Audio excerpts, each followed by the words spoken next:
Cuando pensamos en la niñez, lo primero que nos viene a la mente es inocencia, ingenuidad y vulnerabilidad. Estamos acostumbrados a pensar en los niños como seres frágiles a los cuales es necesario proteger. Sin embargo, existen casos terribles de pequeños que, por circunstancias diversas, han elegido tomar el rol de verdugos. Hoy en Enigmas te traemos 7 casos de niños asesinos. Comenzamos.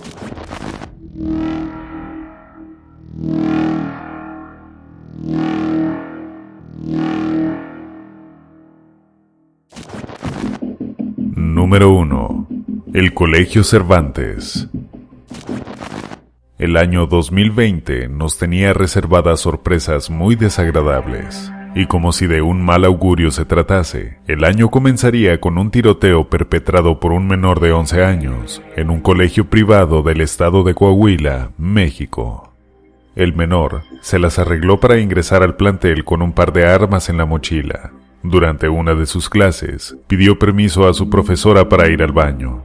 Al notar la tardanza de su pupilo, la maestra acudió a buscarlo.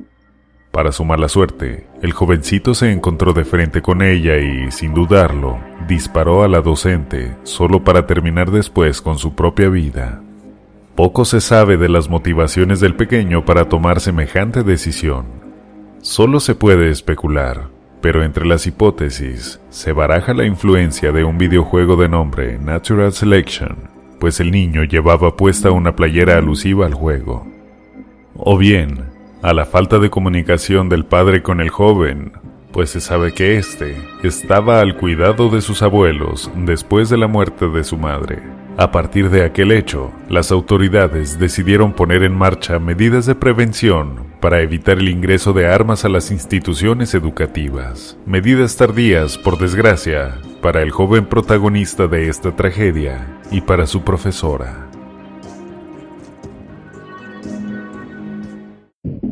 Número 2. Rafael Junior Solig. A veces, cuando un joven es víctima del intenso acoso por parte de sus compañeros y no tiene forma de expresar su frustración, las alternativas restantes suelen ser trágicas: el suicidio o la agresión en contra de sus torturadores. Tal parece que ese fue el caso de Rafael Junior Solig, de tan solo 15 años, estudiante de la Escuela Media número 2 de las Islas Malvinas, de Carmen, Patagonés. La mañana del 28 de septiembre de 2004, el joven desató toda su frustración e ira en contra de sus compañeros. Juniors era un joven retraído y solitario. Hijo de un suboficial de la prefectura, la noche anterior a la tragedia decidió hurtar el arma de cargo de su padre y llevar a cabo su venganza en contra de aquellos que lo habían atormentado prácticamente desde su ingreso en el colegio. Juniors aprovechó la tardanza de su profesor de educación cívica para ponerse al frente de la clase y mostrar a todos el arma. La mayoría de sus compañeros pensó que se trataba de una réplica de juguete, pero al comenzar a disparar, Juniors demostró estar dispuesto a todo. La falta de pericia con el instrumento salvó a los alumnos de una masacre todavía mayor, pero su arrebato de ira costó la vida de 3 de sus compañeros, así como heridas graves a otros 5. Su único amigo, un joven de nombre Dante, tuvo el valor de detenerlo y preguntar aterrado por qué había hecho eso. A diferencia de lo que suele ocurrir con otros pistoleros escolares, Juniors no atentó contra su propia vida después de terminar el ataque. Debido a su condición de menor de edad, el joven fue declarado inimputable por el crimen.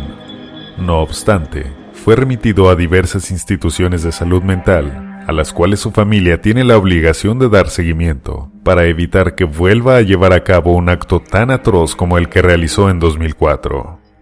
Actualmente, el joven sigue en terapia, pero el recuerdo de sus asesinatos será una herida abierta por siempre para los alumnos de la Escuela Media número 2 y de la comunidad de Patagonés en general. Número 3. Alisa Bustamante. Hija de un matrimonio de adolescentes con problemas de adicción, Alisa Bustamante fue criada por su abuela, miembro de una iglesia mormona, a la cual se encargó de llevar a la joven Alisa durante su niñez. Pese a desarrollarse aparentemente como una adolescente normal y corriente, Alisa pronto presentaría rasgos de trastornos mentales. Comenzó a autolesionarse, a comportarse de manera errática y finalmente trataría de terminar con su propia vida con tan solo 13 años. A partir de ese episodio, la joven fue diagnosticada con depresión y bipolaridad, trastornos que fueron controlados mediante drogas. Lejos de mejorar, la inestabilidad de Alisa se agudizó. Ya con 15 años, expresó en más de una ocasión su deseo de matar a alguien, tan solo por curiosidad. Desgraciadamente, las personas a su alrededor no hicieron caso a las señales de alerta, algo que la pequeña Elizabeth Olten y toda la comunidad terminarían por lamentar. Por medio de engaños, Alisa se las arregló para atraer a Olten a un paraje desolado en el bosque. Una vez solas, Bustamante sacó una navaja de entre sus ropas y con toda la frialdad de la que fue capaz, degolló a su pequeña víctima. Aunque enterró a la niña en lo profundo del bosque, la propia Alisa sellaría su destino en forma de una entrada de su diario. En este, describió con lujo de detalle la agradable sensación de haber matado a Olten, evidencia que la policía hallaría durante la investigación del caso. Bustamante fue condenada a cadena perpetua, después de un juicio, en el cual se mostró fría e indiferente hasta el final, momento en el cual pidió perdón a la madre de Elizabeth. Pese a lo grave de su crimen y la sentencia a la cual fue sometida, Bustamante tendrá la posibilidad de solicitar la libertad condicional a la edad de 35 años, por lo que es muy posible que salga de la cárcel en el año 2044. ¿Te parece justa la posibilidad de que una infanticida quede libre, pese a lo atroz de su crimen? Número 4. Robert Thompson y John Venables. Con tan solo 10 años de edad, Robert Thompson y John Venables se convirtieron en los secuestradores, torturadores y asesinos del pequeño James Bulger, de tan solo 2 años de edad. Aquel día del año 1993, James había salido de compras con su madre, quien le quitó la vista por un par de segundos.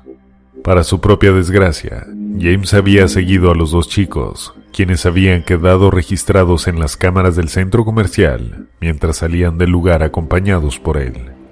Sería la última vez que lo verían con vida.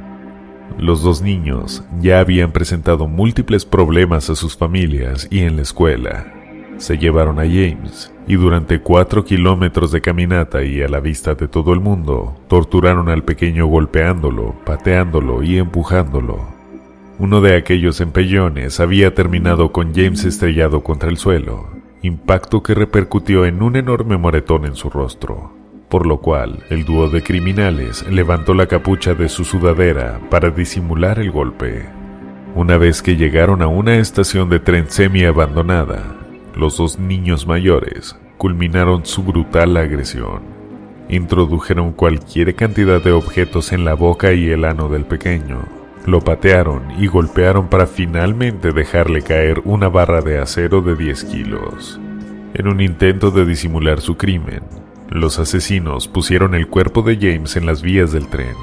El ferrocarril eventualmente partiría el pequeño cuerpo en dos, pero esto no fue suficiente para ocultar las terribles torturas por las que había pasado. La grabación de los dos niños saliendo al lado de James del centro comercial, así como la autopsia realizada al pequeño, terminó por revelar a los dos asesinos. Fueron juzgados como adultos y se les sentenció a una condena de por lo menos 8 años en prisión. Pese al disgusto del público en general, ambos fueron liberados poco antes de cumplir los 19 años. Se les dieron nuevas identidades, así como una serie de restricciones para mantenerse en libertad. Desafortunadamente para él, Venables volvió a caer preso por actos de pedofilia, mientras que Thompson ha logrado mantener un perfil bajo y consolidar una estable pareja con su novio, a quien reveló su verdadera identidad. El caso de los asesinos de Liverpool pone en la mesa el dilema: ¿Los asesinos nacen o se hacen?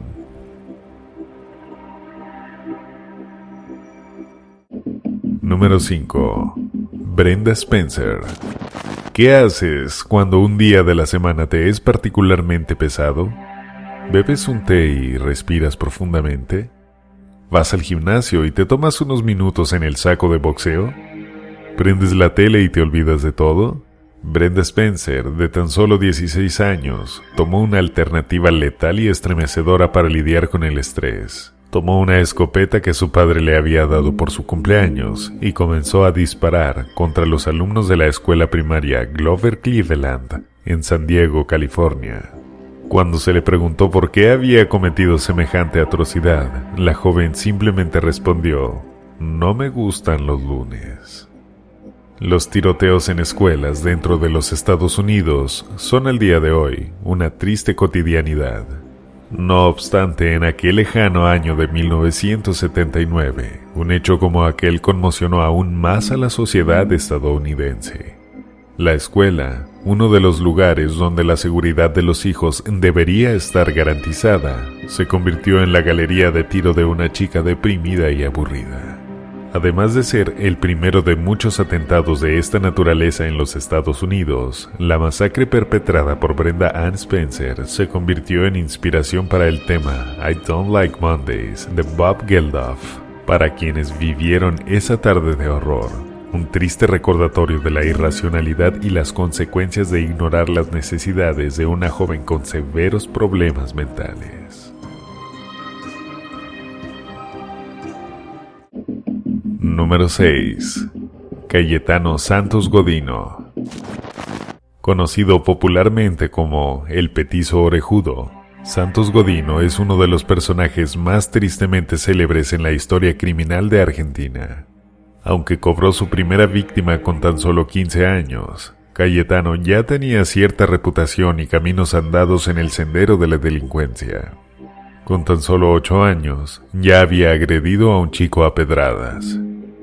Lo único que se interpuso entre Cayetano y su primer asesinato fue un guardia que lo vio lastimar al pequeño en un baldío. Víctima de maltrato y con la atención de sus padres inmigrantes repartida entre 8 hermanos, Cayetano desarrolló una ira tremenda en contra de toda la sociedad. Su enojo y descontrol llegó a tal grado que incluso su padre llegó a solicitar a la policía que lo detuvieran y lo llevaran a prisión antes de que alguien resultara herido. No fue sino hasta que Cayetano cumplió los 15 años y después de 3 víctimas mortales, cuando las autoridades finalmente pusieron un alto a las atrocidades de aquel joven asesino serial.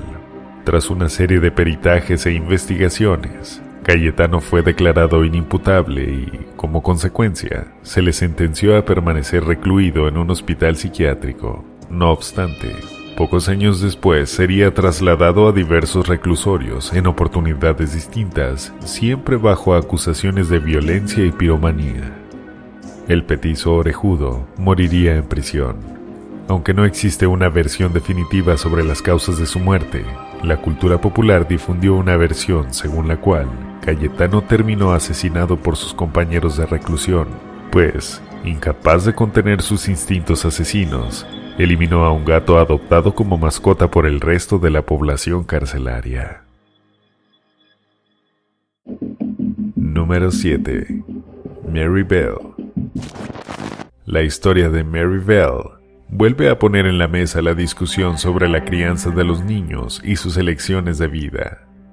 Concebida a los 17 por una mujer alcohólica e irresponsable, quien siempre vio a su hija como un estorbo y la causa del fracaso que era su vida, Mary solo conoció el desprecio y la violencia a sus escasos 11 años. Bell incluso había sido víctima de una buena cantidad de intentos de asesinato por parte de su madre, quien mezclaba toda clase de drogas y pastillas en los alimentos de la menor. A todo ello se suma el abuso sexual al cual la niña fue sometida, pues su madre comenzó a ofrecerla como objeto sexual cuando Mary solamente contaba con 8 años. Entre el desprecio de su madre y las agresiones físicas y psicológicas de las que fue objeto, lo raro hubiera sido que la niña creciera como una joven funcional. Justo un día antes de cumplir los 11 años, la joven asesinó a sangre fría a su pequeño vecino de tan solo 4 años de edad, apoyada por su amiga Norma Bell, con quien compartía el apellido, mas no un vínculo familiar. Pocos días después, la siniestra pareja de asesinas atacó nuevamente, esta vez a un pequeño de 3 años llamado Brian Howe.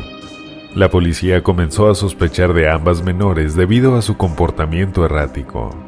Pese a la frialdad y convicción con las cuales Mary enfrentó los interrogatorios, su escasa experiencia, así como las contradicciones evidentes con respecto a las declaraciones de Norma, fueron las piezas clave para comprobar su culpabilidad. Ambas adolescentes fueron declaradas culpables, pero, al ser la instigadora, Mary recibió una condena mucho más severa que su amiga. No obstante, el caso no acabó ahí. Tras purgar una parte de su condena y pese a haberse fugado un par de noches para irse de fiesta con unos amigos, Bell recuperó la libertad en 1980. Ya como adulta, la mujer intentó rehacer su vida. Tuvo una hija y se integró exitosamente a la sociedad, pues, gracias al pago de una escritora a cambio de contar su versión de la historia, Bell recibió la suma de 50,000 libras. Desgraciadamente para ella, un policía sin escrúpulos reveló su identidad, con lo cual Bell perdió la tranquilidad obtenida, además de verse obligada a admitir ante su hija su pasado criminal. Después de dichos incidentes, Bell llevó a cabo una cruzada legal para garantizar el anonimato de ex criminales reformados, lucha que terminaría con la polémica Orden Mary Bell, la cual obliga a las autoridades a respetar el derecho a la intimidad de ex criminales puestos en libertad. ¿Qué opinas del caso de Mary Bell? ¿Crees que la joven tiene derecho a una segunda oportunidad a pesar de lo atroz de sus crímenes? ¿O piensas que su triste e injusta infancia es un atenuante para justificarlos? La infancia debería ser una época de recuerdos dulces, alegría y despreocupación. Desafortunadamente no todos pudimos tener esa oportunidad y las consecuencias son palpables en el caso de estos desafortunados niños. Si quieres ver más contenido como este, no olvides dar like y compartir el video y suscribirte al canal. Recuerda que cada semana tenemos nuevo material para ti. Esto fue Enigmas. Te esperamos en nuestro próximo video. ¡Hasta pronto!